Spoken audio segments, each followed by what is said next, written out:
I often say the memes tell a story, and while there's a couple of relevant tweets in this thread, this is a Maxime Bernier Twitter roundup with one little bit of news at the front. And I just like showing you the memes that I come across, because honestly, when memes like this are shared, this is what people are talking about, right or wrong. This is what people are talking about. So it's interesting. It's interesting. And here we go. RCMP are reporting, the National Post, RCMP admit it has no idea where BC fugitives are, as tips come in from as far away as Northern Ontario. Yeah, I saw a report this morning that the OPP were checking out a small town in Northern Ontario for these two. I have no idea. I'm not going to go into this. I just wanted people to be aware. People to be aware they have no idea where they are. That's great. Yeah, not so great. Okay, Maxime Bernier's tweeting, quote, "Reminder that at Justin Trudeau's globalist priorities are also at Andrew Scheer's globalist priorities." And he says the same in French. And here's a screenshot of a Globe and Mail article. It says, Scheer says a conservative government would continue campaign for UN Security Council seat. And this was published July 8th. And Mr. Bernier has said very clearly he is not interested in a UN Security Council seat. And I think that is a stark difference and one worth voting for, in my opinion. But that is just my opinion. I am biased. But welcome to my show. Maxime Bernier is tweeting again. This is July 31st, 9:19 a.m. He says, "Everyone agrees at Andrew Scheer is a weak leader with no clear principles, while the People's Party of Canada has the best policies that Canada needs. Don't choose mediocrity. Vote for what you believe in, or else nothing will ever change." And he's responding to Gordon Barr saying, "I like most of Max's ideas, but Trudeau must go, so Scheer will get my vote." And I've heard this as well, I've got to go with the Conservatives because Maxime Bernier is XYZ, whatever. And the reality is, if every election is so local, that this model that we kind of apply to our election when we're watching it, this idea of leaders, etc., is kind of like the leaders. Yes, people vote for the leader through the party, but the election is so local that if you've got a strong Green candidate, or if you've got a strong Liberal candidate who's been in office for a long time, those are difficult sometimes to unseat, right? Like that's the power of the incumbent, right? The incumbent is the person who's already sitting in the seat. And so, however, in my riding specifically, a Conservative Party hasn't won since 1988, I think. And so the idea in my riding of a split vote for Conservatives is kind of laughable. In fact, it looks like the Liberals are going to have a split vote with the Greens. And the Greens are putting out videos, and I came across this morning. I maybe should have, I'm going to link it in just a minute. The Greens are putting out videos talking about don't split the vote, grow the vote. And I thought it was hilarious, right? Hold on. Here it is. With the Green Party surging, some people are worried about vote splitting. Here's a video our campaign just released showing that vote splitting is a myth. It's a myth. It's a myth, guys. See? So there you go. When people talk about vote splitting, just share this video. It's a myth.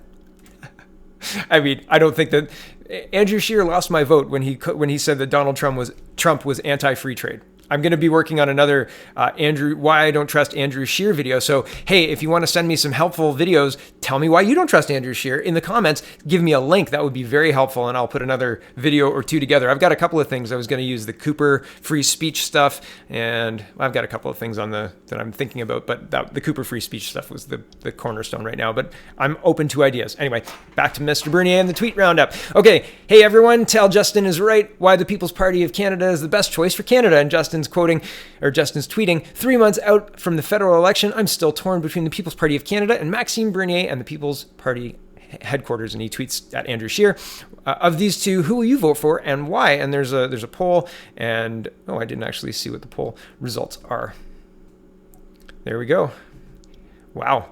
Are we on track for a PPC majority or a PPC minority with Andrew Scheer as the official opposition? Whew, wouldn't that be interesting? Wouldn't that be interesting? Does Andrew Scheer maintain leadership if that happens? Anyway, there's a whole conversation, and it was an interesting interaction to read. And there's a follow-up as well. Justin responds. He says, "I get that you must vote for who you want rather than who you think will win. However, I'm scared the vote will be split. Oh no! And that liberals will get in again, and that I do not want. Justin Trudeau has failed us at every turn. I'm embarrassed to say I voted for him. No more. Justin, I feel your pain. And I also voted for him. And now I am doing everything I can to get Mr. Bernier on the debate stage and into the Prime Minister's office. Mr. Bernier responds to your tweet, though, because I just did verbally, but he does, and this is what he says. Justin, the reason you are torn is that deep down, like everyone else, you know that Scheer will also fail you at every turn, as Justin Trudeau did after you voted for him. Why repeat the same mistake? There's no way to have real change unless people who want real change vote for it. Yes. Yes, emphatically, yes.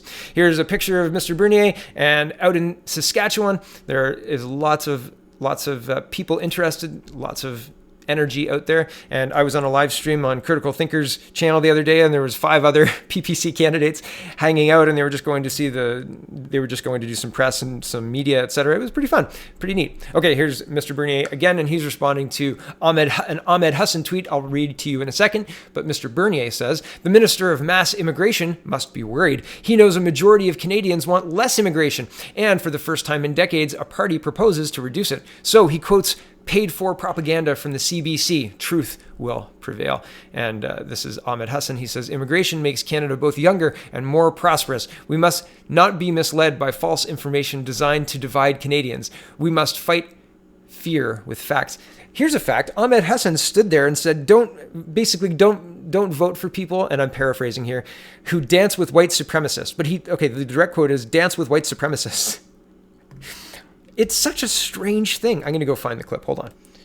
Okay, here's the clip of Ahmed Hussen saying, dance with white supremacists. Election year, one of the main responsibilities is what? To vote. Yes. Alaya, vote, and vote for the right leaders, the real leaders that will bring you together, not divide you, not dance with white supremacists, but actually bring people together and. I don't know what he's talking about. I have no idea, but that's an interesting way to speak to a crowd. However, look at the crowd. Look at how big that crowd is. Maxime Bernier is tweeting, quote, Bernier, McInnes talk People's Party of Canada in North Battleford. And there's an interview, and I haven't watched it yet, or read it, listened to it yet. Either one, I'm excited to. I will later. Here's Mr. Bernier, and he says, radical trans activism supported by the left and by pseudo-conservatives like Michelle Rempel is not only anti-woman, it's homophobic. And this is in response to the Mario Lopez thing, and watch my other video if you're interested in my response to that. It was unbelievable in my opinion. Okay, and Mr. Bernier says, I thought we had reached that level of insanity in Canada with the wax my balls or you're a bigot case, but that probably beats it. And this is, again, the Mario Lopez situation is referenced here, but I just wanted to show people who are not maybe watching both videos that it happened. Mr. Bernier says, Immigrant PPC candidate supports party plan to cut immigration. It's impressive that this is news. And I'm not going to go through this news. We're just going to read that headline. But it's interesting that this is newsworthy, right? Like supporting of being an immigrant or being a first-generation Canadian and supporting fewer immigrants coming into the country just makes sense. It's fiscally responsible. It is fiscally irresponsible to have not enough infrastructure, not enough housing inventory, and say, you know what we need to do? Bring in more people. That's the solution. Let's bring in more people. The 401's congested. Let's build a road in Africa and bring in more people. That's going to fix it. Oh, wait, no, it's not. You don't have to be an immigrant or anything other than a realist who looks at what's been happening and can see that the math doesn't add up. That's not how you solve a problem. And this rhetoric that the Liberal government is coming out with is divisive, is incorrect, is not how our country should be run. Unbelievable. It's irresponsible. My goodness. And it's frustrating, right? It's frustrating because we used to have, well, it used to be that we could have conversations about hard topics. And now, instead of those conversations, it's names and milkshake threats and all sorts of other ridiculous things. So it's very disappointing what's been happening and what's happened. Here's the last tweet for this morning. Mr. Bernier says, the far left are targeting our kids. They've been teaching socialist propaganda for decades. Now they encourage children to be gender fluid and change sex, and they frighten them with climate alarmist nonsense. This is child abuse, and this is child abuse as a recruitment technique. Excuse me. So I agree. I'm glad that there's a leader out there willing to talk about these things, because these are hard things to talk about. Why? Because of Twitter outrage mobs, because of the media trying to coordinate the outrage, because of the media misreporting things that are said by Bernier, or misinterpreting things and then reporting the interpretation rather than the fact of what he said or tweeted, etc. It's interesting to watch, but it's important that we engage in the conversation, right? Regardless of whether you think it's difficult conversation or whether you think it's necessary, it is necessary. This is what this election is going to be about. It's incredible, right? It's incredible, but it is. So thank you for watching. Check out thepeoplespartyofcanada.ca and have a wonderful, wonderful day. I want to be clear. I'm not saying that the election is going to be about this specific topic. I'm saying the election is going to be about the ability to have hard conversations. That's what the election is going to be about. Okay. I just wanted to clear that up. Okay. Have a good day.